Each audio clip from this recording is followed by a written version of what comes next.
함께 받으실 하나님의 말씀은 누가복음 2장 40절과 52절 말씀입니다. 누가복음 2장 40절과 52절 말씀입니다. 아이가 자라매 강하여지고 지혜가 충만하며 하나님의 은혜가 그의 위에 있더라. 52절입니다. 예수는 지혜와 키가 자라가며 하나님과 사람에게 더욱 사랑스러워 가시더라. 아멘. 해마다 5월은 교회가 전통적으로 가정의 달로 지켜오는 계절이지요. 이 달은 가정의 중요성을 다시 한번 생각하고 자녀 교육, 또 우리 부모 공경 이런 자세를 다짐하는 그런 달이기도 합니다. 그리고 5월 첫 주일은 어린이 주일로 우리 한국 교회가 지키고 있습니다. 제가 아는 대로 다른 나라에는 어린이 주일이 따로 없어요. 근데 이날은 특별히 우리가 어린이의 중요함, 귀중함, 그리고 어린이 교육의 현재 모습을 저희들이 돌아보고 또 미래를 설계하는 그런 그 계기가 되도록 제정된 날입니다. 본래 이 어린이 주일은 19세기 중반에 1856년 저 미국의 동부에 있는 매사추세츠 주의 그 G.H. 레널드 목사님 이분이 시작했다고 전해 내려오고 있습니다. 처음에는 어린이들의 믿음을 굳게 하기 위해서, 그리고 부모가 어린이들을 하나님께 드리는 그런 그 뜻으로 매월 6월 둘째 주일을 어린이 주일로 제정해서 예배를 드리는데, 이게 이제 전 세계로 퍼져가지고 받아들인 나라들의 어린이 주일이 된 거죠. 그런데 당시 이 매사추세츠 주가 6월 달에 꽃이 만발했어요. 그래서 이 어린이 주일을 꽃주일이다 그렇게 불렀어요. 우리도 어릴 때 어린이 주일을 꽃주일이라 이렇게 부른 기억이 납니다. 근데 이때 우리나라는 사실 19세기 중반에 어린이에 대한 인권, 어린이의 귀중성 이런 거 별로 없었습니다. 물론 이제 부모에게 자기 애가 중요하지만은 사회적으로 봐서 어린애들은 새끼줄 바깥으로 가라. 쉿! 애들이 이겁니다. 말 안 들으면 때리고. 그래서 아동 학대니 이런 단어도 별로 없을 때죠.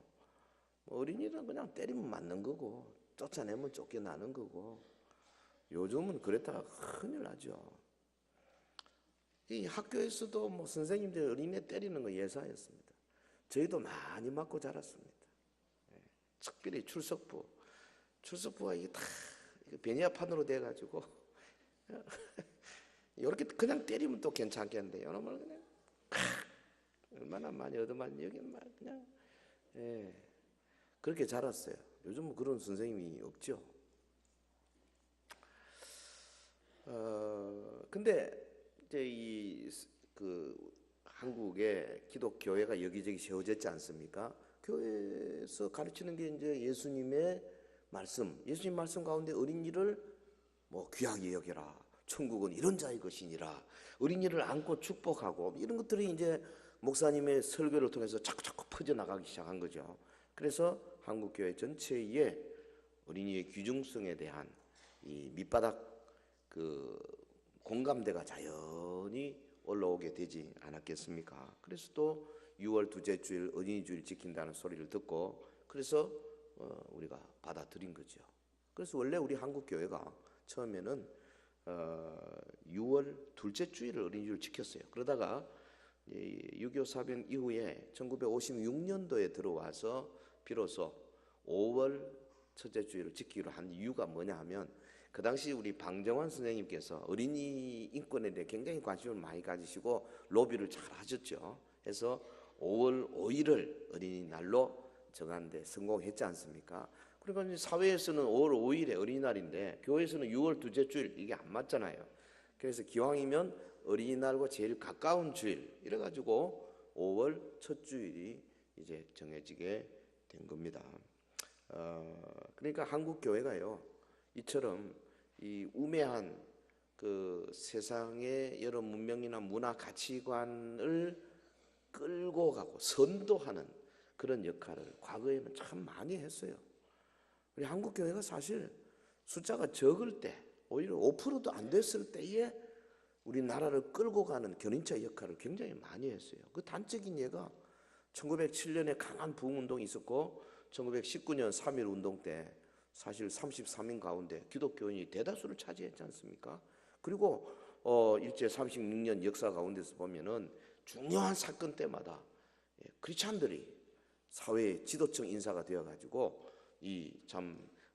우리 민족을 끌고 나가는 일에 앞장섰죠. 그래서 교회가 사실은 사회와 불가분리 관계에 있었는데 이게 이제 해방이 되고 60년대 70년대 들어오면서 우리 교회 안에 소위 정치와 종교가 분리돼야 된다. 그래서 우리 기독교가 현실 정치에 가급적 참여 안 하게 되면서 점점 사회로부터 소외되는 그런 역작용을 받게 된 것이 사실이죠.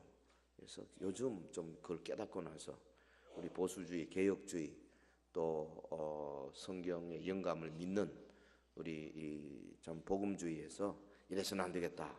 그래서 사회의 어두운 면, 사회의 어려운 면, 소외된 계층 이런 데를 향해서 지금 열심히 봉사하려고 하는 중에 있는데 아직도 좀 많이 부족한 편이 있죠.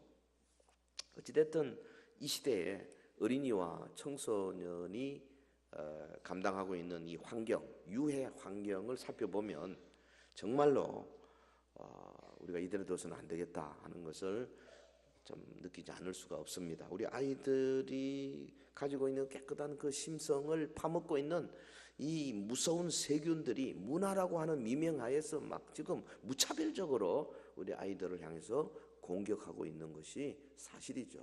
그 뒤에는 뭐가 있습니까?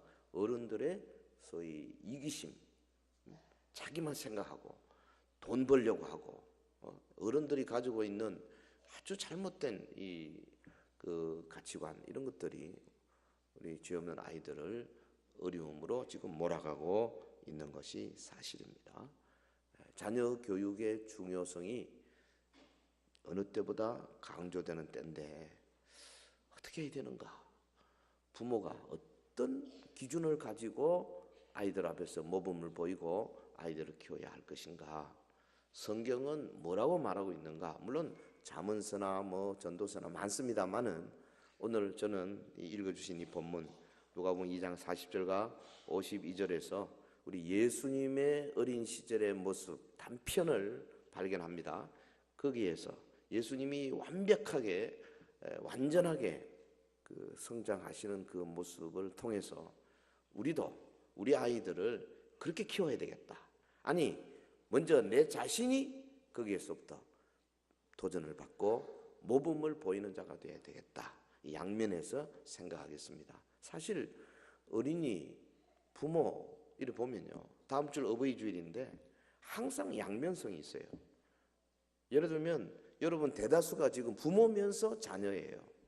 자녀면서 부모고 다 연결되어 있는 겁니다. 오늘 본문을 통해서 성경이 제시하는 이상적인 자녀 교육 어떻게 해야 되는 건지, 우리가 우리의 자녀를 어떻게 키워야 할지를 함께 생각하면서 은혜를 나누는 시간이 되기를 바랍니다. 첫째로 이상적인 자녀 교육의 이 본문에 키라 그랬습니다. 몸이 건강하게 자라도록 키워야 될 책임이 있습니다. 다른 말로 하면 신체적인 성장이죠.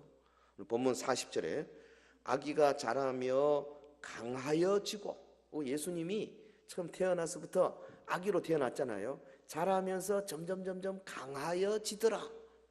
52절에 보면 예수님은 키가 자라가며 그랬어요. 그러니까 예수님이 키가 갓난애 때는 얼마였겠습니까? 그런데 점점 크면서 성장해 가는데 그것이 우리 인류 보편적으로 그 나이에 맞추어서 완전하게 성장한 거죠.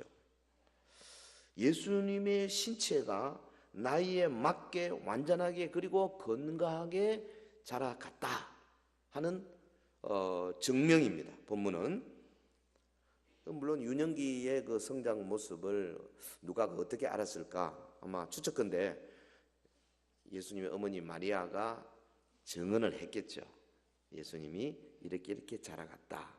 그리고 또 실제로 예수님은 죄가 없으신 분이기 때문에 뭐 무슨 이런 여러 가지 우리 인간이 당할 수 있는 여러 신체적인 발육의 지장이나 이런 것이 있을 수가 없었겠죠. 성경은 뭐라 그랬습니까? 아기가 자라며 강하여지고 지혜가 충만하며 하나님의 은혜가 그의 위에 있더라. 아이가 자라며 강하여지더라. 신체적인 성장, 육체적인 성장이죠. 그리고 52절에는 키가 자라며 헬리키아라는 말, 신체적인 키도 말하고 나이도 말하는 단어입니다. 그런데 여기서는 나이보다는 키죠. 신장이죠. 왜냐하면 바로 연결되는 그 본문에 보면 소피아, 지혜라는 말이 있죠. 지혜와 신장 이 두 개를 이제 상응시키기 때문에 여기서 나이가 아니고 신체적인 키다 이렇게 보는 것이 확실합니다. 자, 여기서 하나 의문이 딱 생깁니다. 태초에 천지를 창조하신 그리스도께서 이 땅에 오실 때에 왜 장성한 어른으로 오시지 아니하시고 여인의 뱃속에서부터 갓난 아기로 그렇게 태어났었습니다. 성경에 보면 자연 인류를 대표하는 첫사람 아담은 어른으로 왔어요. 그런데 아담은 어린 시절이 없습니다. 아담은 성장해 가는 과정이 없어요. 뭐 영아기, 유아기, 놀이기, 유년기, 청소년기 이런 게 없어요. 아담은 그냥 어른으로 만들어 버렸어요. 솔직히 아담은 나이가 몇 살인지 알기가 어렵습니다. 성경에 뭐 600살 하니까 아는 거죠. 근데 둘째 아담으로 오신 예수님은 영적 인류의 대표자로서 이 땅에 오셨는데 왜 성인으로 오지 아니하시고 어른으로 오지 아니하시고 영아로 오셨는가? 예수님은 어린 아기의 단계부터 시작해서 인간의 성장 단계인 유아기, 놀이기, 유년기, 청소년기, 청년기를 거치시면서 성숙한 어른이 되셨어요. 하나님은 왜 독생자 예수님을 이렇게 겸손의 과정을 거치게 하셨을까? 솔직히 뭐 갓난애 때는 자기 힘으로 아무것도 할 수가 없잖아요. 기저귀도 갈아줘야 되지요. 뭐 지가 일어설 수가 있습니까? 말을 할 수가 있습니까? 그 과정을 거치면서 어머니를 의존해야 되고 어른을 의존해야 되고 자기 힘으로 할 수 있는 게 별로 없었어요. 그러면서 점점 성장하는 과정을 예수님이 왜 굳이 거치셔야만 했는가? 그것은 그리스도께서 모든 사람을 위하여 그의 나이가 어떠하든지 심지어 어린 아이를 위하여서까지도 완벽한 모범이 되실 필요가 있었기 때문에 그렇습니다. 예수님은 친히 힘없는 아기의 단계를 거치시고 또 부모에게 의존적인 어린이의 단계를 경험하시고 그리고 독립적이고 책임 있는 어른으로 성장하신 겁니다. 예수께서 아기로 이 땅에 오신 또 다른 이유는 뭐냐 하면 천국에 들어갈 수 있는 자는 반드시 처음 어린 아기를 거쳐야 한다는 것을 보여주는 거예요. 예수님이 그래서 아이를 안고 굉장히 강조하신 말씀이 마태복음 18장 3절 진실로 너희에게 이르노니 너희가 돌이켜 어린 아이들과 같이 되지 아니하면 결단코 천국에 들어가지 못하리라. 실감나는 이야기죠. 내가 왜 어린 아기로 와서 자랐겠냐?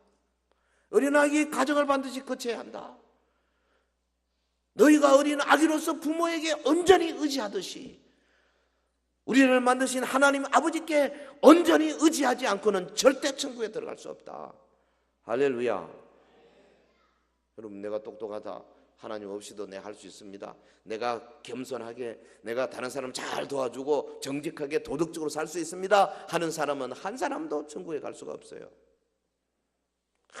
주님 의존해야 됩니다. 주님 없이는 나는 살 수 없습니다. 십자가 보혈 없이는 나는 한 걸음도 갈 수가 없는 흉악한 자입니다. 나는 내 힘으로 설 수가 없는 자입니다. 고백하지 않으면 안 되는 거예요. 예수님의 모범을 따라서. 그러므로 우리도 우리 자녀들을 건강하게 자라도록 교육해야 할 줄로 믿습니다. 자녀들 하여금 어릴 때부터 뭘 가르쳐야 되겠습니까? 이 신체, 이 몸이 잘 자라가는데요, 뭐 비타민도 많이 먹이고 뭐도 하고 운동도 가르치고 다 해야 되겠죠. 그러나 그보다 더 중요한 것은 뭐냐면 몸에 대한 가치관입니다. 응? 내 몸은 하나님이 주셨다. 응? 내 몸은 하나님의 성령께서 거하시는 거룩한 전이다. 할렐루야. 이거 가르쳐야 된다. 그래서 지 몸을 지가 마음대로 하면 안 돼요. 몸을 학대하면 안 돼요. 몸을 관리를 잘 해야 돼. 지 좋아하는 것만 계속 먹어도 안 돼. 몸에 나쁜 건 안 먹어야 돼요. 왜? 하나님이 나에게 주신 몸이다. 항상 하나님과의 관계를 아이들에게 가르쳐야 돼. 네 몸 속에 성령께서 거하신다. 성령의 전이다. 일생을 깨끗하고 바르게 살도록 어릴 때부터 이 길을 분명하게 보여주면, 여러분 자녀가요, 이 어릴 때 제대로 가르쳐 놔놓으면 중간에 뭐 청소년기나 정년기 때 약간 빗나갈 수 있습니다만은 그거 쉽지 않습니다. 빗나가더라도 항상 가슴 속에 이 한쪽에 말이죠, 부모의 가르침이 딱 들어 있어가지고 계속 잡아 끌게 돼 있어요. 근데 이런 걸 아예 안 가르쳐 놔놓으면 주 마음대로 가버리는 겁니다. 그래서 이 자녀에게 아름답고 존귀한 삶이 어떤 것인가, 네 양손 양발로, 내 눈으로, 내 몸으로 어떻게 내 자신을 가꿔야 하는가 가르쳐줘야 합니다. 발이라고 아무데나 갈 수 있는 게 아니에요. 눈이라고 아무거나 보는 게 아니에요. 주먹이 좀 세다고 아무나 때릴 수 있는 게 아니다고요. 이 내 몸은 하나님이 주신 거다. 할렐루야. 그 몸이 건강하게 완벽하게 잘 자라갈 수 있도록 그 속에 하나님과의 관계에 있어서 여러 가지가 다 포함되는 말이에요. 예수는 키가 자라가며, 여러분의 자녀들이 신체적 성장 면에서 건강하게 잘 자라도록 키우는 일에 성공하시기를 주의 이름으로 축원합니다. 이상적인 자녀 교육의 두 번째 영역은 이 정신적인 영역인데, 본문에 보면 지혜가 충만하게 자라도록 키워야 된다 그랬어요. 지혜. 40절에 보면 아기가 지혜가 충만하며, 52절에 예수님은 지혜가 자라가며, 자라가는데 지혜도 자라가더라는 거예요. 그러니까 지적으로 성장하고 정신적으로 성장하는 것을 보여주는 말씀입니다. 여기 지혜로 번역된 소피아라는 말은 다른 말로 하면 이 삶의 경험, 삶의 경륜을 통해서 조금씩 쌓여져 가는 어떤 뭐를 말하는 겁니다. 지혜. 예를 들면 혹은 또 내가 머리로 생각하면서 책을 보면서 그래서 내 속에 쌓여가는 삶의 지식, 삶의 지혜, 이런 걸 말하는 거예요. 지혜의 또 다른 면도 있습니다. 헬라 말에 의하면은 슈네세이라는 지혜는 이건 뭐냐면 하나님이 직접 주신 겁니다. 예수님은 이것도 갖고 계셨어요. 거기 앞에 있는 47절에 보면 예수님이 예루살렘에서 그 성전에서 율법사들과 모여 앉아가지고 막 대화, 12살 먹은 소년이 어른 당시 박사들하고 막 대화하는데 지혜의 대답을 귀히 여기더라 그랬거든요. 그때의 슈네세이라는 말은 요거는 하나님이 주신 하나님의 지혜를 말합니다. 예수님은 그런 것도 있었지만은 본문에 40절에 52절의 말은 삶을 통해서 서서히 쌓여져 가는 지식, 지혜를 말하는 거예요. 이거는 우리와 다 동일한 겁니다. 여러분의 자녀들을 키울 때 이 지적인 면을 절대 무시하면 안 됩니다. 뭐 그런 광고 카피도 있죠. 응? 개구장이라도 좋다. 건강하게만 자라다고. 그거 잘못된 겁니다. 몸만 건강하면 안 돼요. 정신적인 영역, 이거 지혜가 자라가야 된단 말이죠. 책을 많이 읽어야 됩니다. 생각도 많이 해야 됩니다.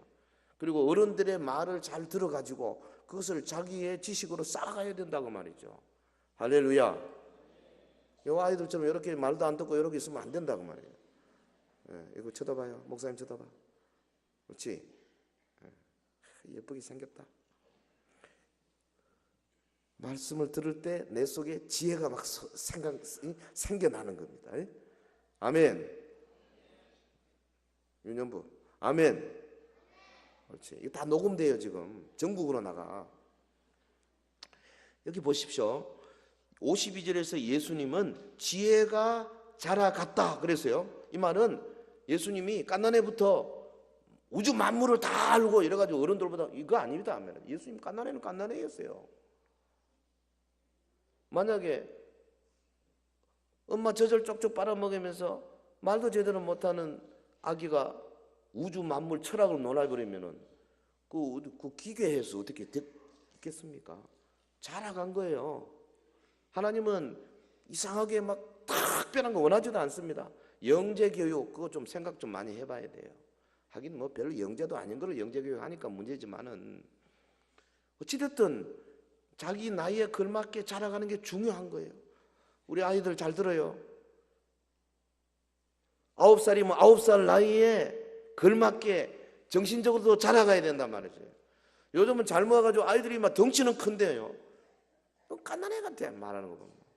엄마한테 그냥 때만 쓰고 말이죠. 몸무게는 엄마보다 더 많이 나가면서 막 이 하는 거는 완전히 애야. 그런 애들이 얼마나 많은지 몰라요. 얼마나 불쌍한지 몰라요. 같이 자라야 돼요. 신체도 자라고 정신적인 영역도 이거 어떻게 해야 되느냐? 그걸 지금 말하고 있는 거 아니겠습니까? 인간 생활에 중요한 것이 지혜요, 지식입니다. 근데 물론 예수 안에 있는 지식을 말하는 겁니다. 그리스도를 믿는 신앙 안의 지식을 말하는 거예요. 이상한 지식 말고 인터넷에 뒤져가지고 얄궂이 말도 안 되는 소리 그런 거 말고 그리스도 안에 있는 지식인데 그 요즘 인간 연구에 의하면 만 3세가 되면요 우리 인간의 뇌수 90%가 형성된다 그래요. 그리고 사실 프로이트 말이 맞는 것 같아요. 5살 딱 되면 다 커버린 겁니다 이미. 그 나머지는 그냥 조금 느리는 거지 이 머리가 커지는 게 아니에요. 우리는 되게 뭐냐면 한 7살까지는 마음껏 놀게 해라. 그 다음부터 키우겠다. 그래서 망하는 거예요.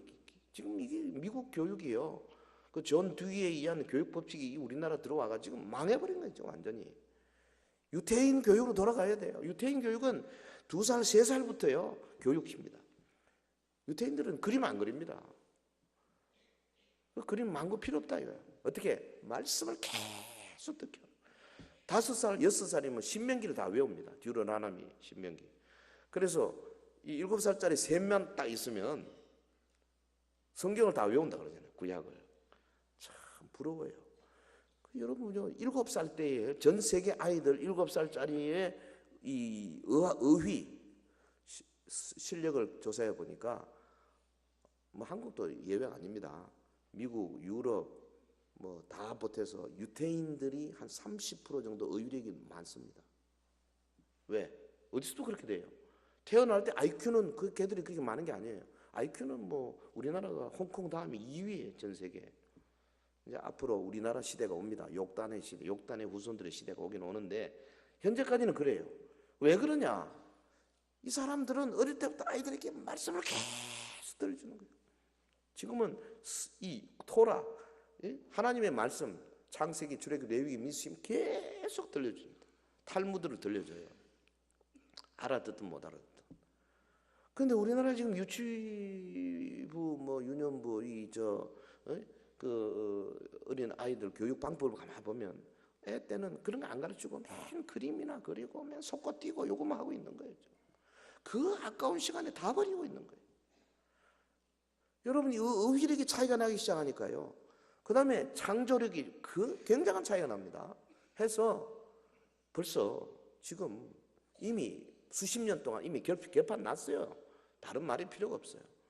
노벨상을 해마다 유태인들이 전 세계 70억 인구 가운데 겨우 1,500만도 안 되는 유태인들이 노벨상을 30%씩 해마다 다 가져가고 있습니다. 우리는 뭐예요? 유태인보다도 인구가 적어도 3배, 4배 많으면서 이때까지 한 명도, 한 명 있구나. 그는 뭐 그 이상하게 해가 받은 거고, 제대로 된 노벨상 한 명도 받은 게 없어요. 이 교육이 문제예요. 주일학교 교육이 중요한 겁니다. 그래서 저는 그 그림 막 그리고 하는 거 싫어해요. 그래서 속고 뛰고 하는 건 너무 싫어하고, 아이들에게 말씀을 자꾸 가르쳐야 돼요. 설교도 길게 해야 돼요. 길게. 자꾸 말씀을 들어야 돼요. 좋아하는 거 봐라. 말씀을 들을 때 영혼이 알아듣든 못 알아듣든 그 말씀이 계속 쌓여서 의휘가 되는 거예요. 할렐루야. 정신교육이 중요한 겁니다, 여러분. 특별히 이 뇌의 활동을 많이 시켜야 되는 거예요. 하나님 앞에 책임을 다할 줄 아는 그런 지혜와 지식을 가르치는 것. 근데 아이들은 사실 어른들을 모방을 잘하거든요. 아이들을 가르치는 건 별로 어렵지 않아요. 각 가정에서 여러분 자녀 정신 영역을 가르칠 때 제발 우리 아버님들 부탁합니다. 가정에서 제발 책 좀 읽으세요. 아이들 보는 앞에서 딱 하루에 1시간만 독서해 보십시오. 그러면 아이들이 학교에서 와가지고 이렇게 보고 놀라고 막 게임하고 하려다가 아버지가 보면 딱 책을 보고 쳐다보고. 아이들을 잘 따라합니다. 제가 옛날에 그랬어요. 제가 지금도 기억납니다. 한 4살, 5살 때인데 저희 아버님은 뭐 그냥 뭐 어머님하고 대화도 거의 안 하세요. 맨날 책만 보고 성경만 보고 주석만 보고 이러니까 저는 아무것도 모르고 보니까 그 모습이 참 좋더라고요. 창문에 비치는 모습이 좋아. 그래서 저도요 지금도 기억납니다. 뭔 책인지도 모르고 큰 책 그 서재에서 갖고 와가지고 저 아버지 계시면 옆에 탁 펴놓고 앉아가지고 딱 쳐다보고 아버지가 책 한 장 넘기면 나도 탁 보고 있다 또. 제가 그랬다니까요.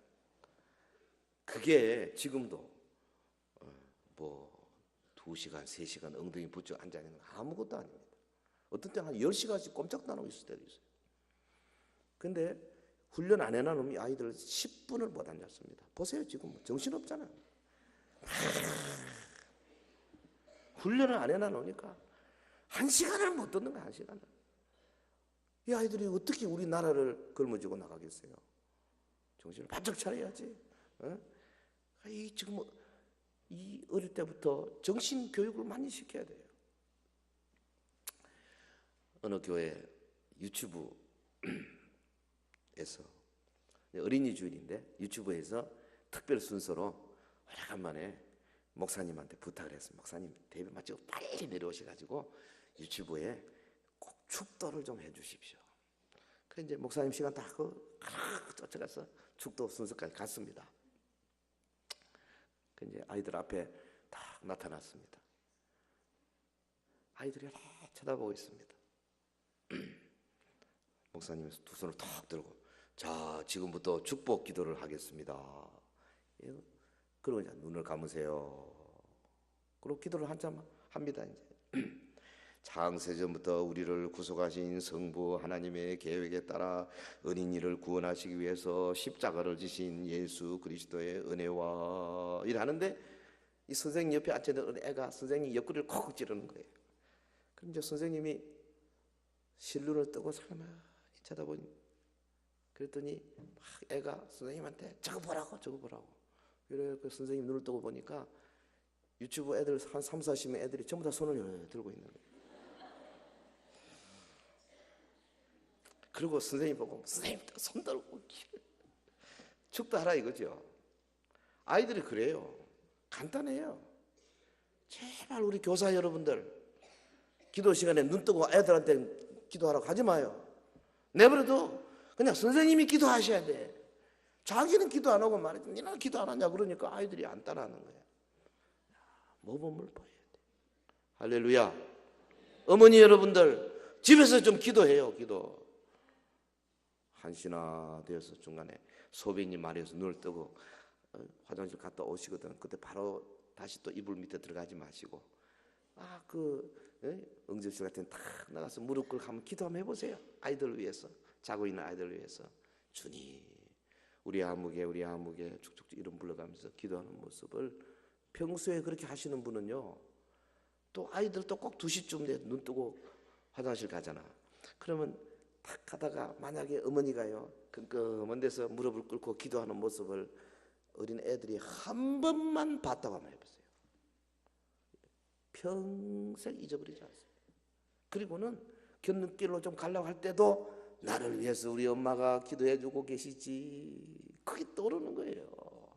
할렐루야. 모범을 보여야 돼요. 모범을. 그러니까 여러분, 이 지금 아이들을 키우는데 본인이요 전혀 정신 활동도 안 하면서 아이들을 보고 공부해라, 그거 안 되는 겁니다. 그냥 자연히 따라오도록 모범을 보시기를 바래요.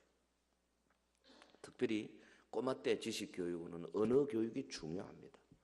그래서 이 말하는 교육을 많이 시키시고, 또 사람과 사람을 대할 때의 그런 모습, 이런 것들을 가르쳐 줌으로써 저기들 마음속에, 정신 영역 속에서 훈련이 돼야 된다, 그 말이죠. 특별히 우리 교회 학교는 영하부, 유아부, 유치부, 유년부, 초등부, 여러분 예배 활동을 통해서 신앙적인 지혜, 신앙적인 이야기, 그리고 주님을 찬양하는 노래, 이런 것들을 많이 다루어 줌으로써 우리 아이들 정신 영역에 아주 건강하게 자랄 수 있도록 우리 서연의 모든 우리 자녀들이 다 이 정신적인 영역에서 건강하게 자라게 되기를 주의 이름으로 축원합니다. 자, 그 다음에 하나 더 있습니다. 세 번째 뭐냐? 하나님과 사람에게 사랑받는 사람이 되도록 키워라 하는 겁니다. 이거 예수님의 모습 보십시오. 40절에 하나님의 은혜가 그의 위에 있더라. 52절 하나님과 사람에게 더욱 사랑스러워 가시더라 그랬어요. 이거는 자녀 교육의 또 다른 면입니다. 하나님과 사람에게 사랑받는 사람, 그러니까 영적인 면, 또 사회적인 면, 스피리추얼, 소셜, 이 양면에서 우리 자녀들이 이상적으로 자랄 수 있도록 우리 예수님의 모범을 봐야 될 것입니다. 예수님은 이 면에서도 완벽한 모범을 보여주셨어요. 거기 40절에서 있더라, 하나님의 은혜가 머물러 있더라, 헬라 말의 엔인데요, 이게 미완령입니다. 그러니까 어린 예수님의 머리 위에 하나님의 은혜가 계속 머물러 있더라, 그 말이거든요. 그리고 여기 은혜라는 말, 카리스라는 말은 뭐 다른 말로 은총이라는 말, 또 호의, 페이버, 또 기쁨, 요거 총칭하는 말이에요. 은혜가 계속 머물러 있는 게 보인다, 그 말이죠. 신약 성경에서 이 카리스라는 단어, 은혜가 150번 사용됐지 않습니까? 굉장히 자주 나오는 단어죠.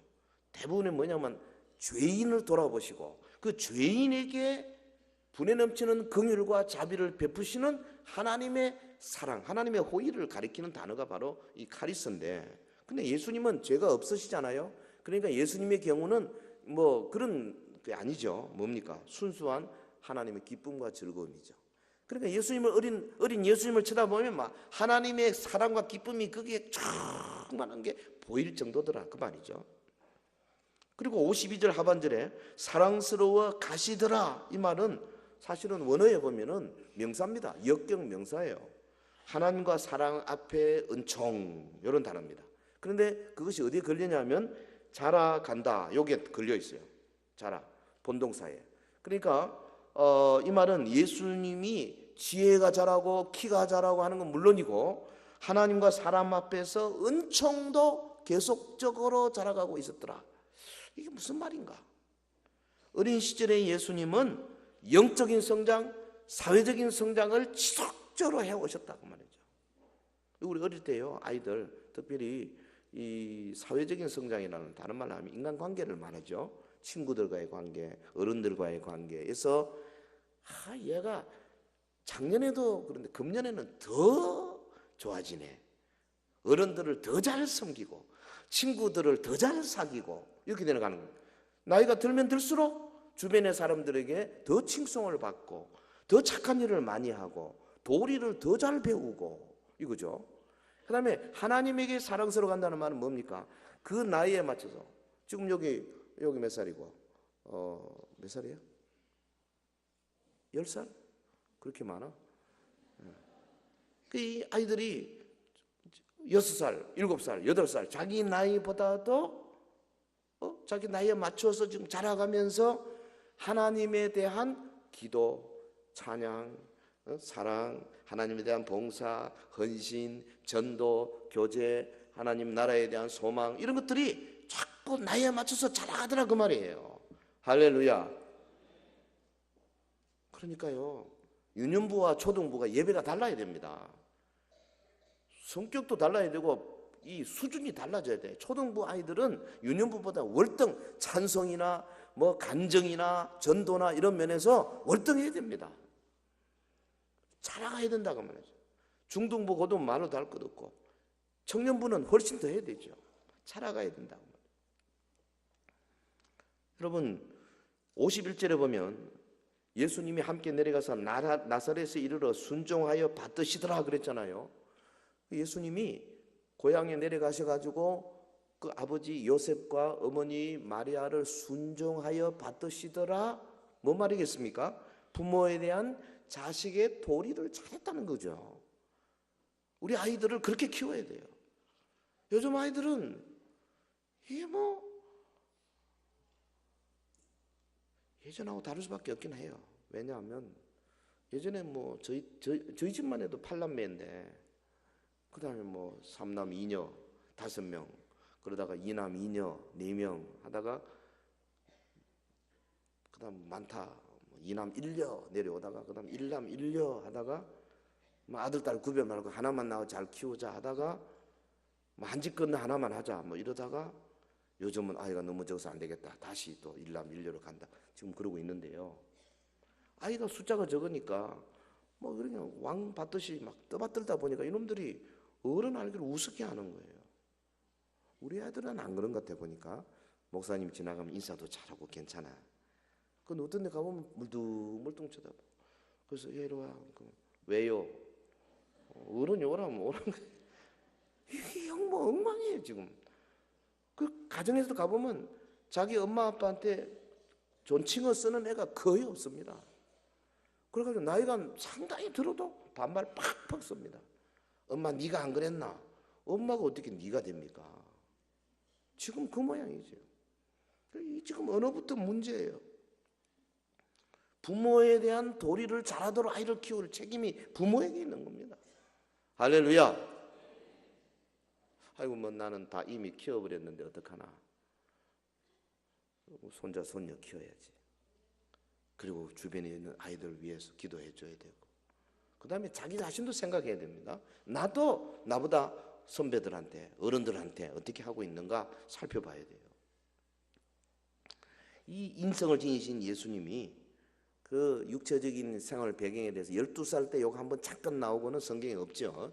그렇기 때문에 우리가 더 알 수는 없지만은 추측컨대 예수님이 청소년기 10대와 또 20대 때에 분명히 경건하고 의로운 삶을 살았으면 틀림이 없습니다. 그분은 죄를 짓는 분이 아니니까.